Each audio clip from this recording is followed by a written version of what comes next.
So in this video, we are attempting to try replicate the Nandos famous chicken. I love the chicken legs, so I'm doing the same. They do, steam it, combi steam it, like combi oven, rational, or any oven they use. So here I use water, veg stock or chicken stock you can use. I use some chili flakes. You can use pepper as well. The chicken is with the skin. So it's cold like this, and here the skin is kept. So the best result, you can cure in salt, dry it with salt and wash it after half an hour, and then you get a best crispy skin. So what I'm going to do, I'm going to poach it first. I prefer to cook in the water, so the moisture will be there rather. So let's poach it. Poaching is what you cook in the water on a simmering temperature. Simmering in the sense it's hot, but the water is not bubbling, just a movement of water. Ideally it should be around 98 degrees centigrade. So let it cook like this. We will cook it for 15 minutes, then drain it off, let it cool down, then we do a marinade before we grill it. So after 15 minutes, now what I'm going to do, I just cut 2 spring onions. You can use more. This will be left here, and now I'm just going to switch it off. Let it cool down in the water, because what happens with the chicken, once you cook it, when it's really hot, all the juice from the chicken goes to the water, and when you cool it down in the same water, the water will get back into the chicken, give it more juicy. So doing that process, cooling in the same water, make it more juicy and very flavorful.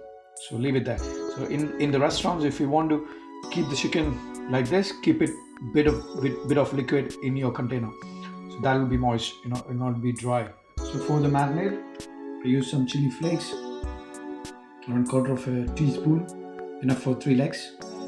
Adding olive oil, you can use normal oil if you want. Then for nice blackened color, I'm using some soy sauce. So now mix and keep it. So once the chicken is ready, we can just marinate the same thing, and I can add some lemon juice as well here. So now we can marinate the chicken and the spring onions. Now we will grill it. So now the pan needs to be really hot, so I put it like at least 3 minutes before. Now chicken on the skin side, like that, and then the spring onions. So now just turn the spring onions, so it's nice color.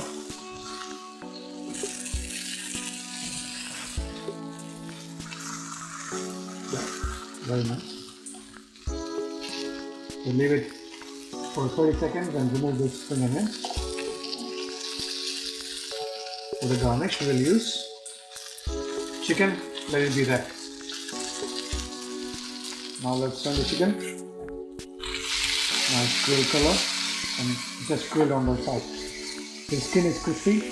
So now before removing it, I'm just going to spread the Nandos Peri Peri sauce. This is what they do even in their restaurant. They don't marinate with the sauce, they just grill it first and then apply on the top. So the flavor will be still there. Okay, now we can remove it and ready to plate. So now to plate, place the chicken. Okay, then place the spring onions, place some sauce on the side like this. Yeah, that's good enough. Now enjoy your Nando style peri peri chicken. Okay, it will be very juicy, nicely grilled, amazing flavors.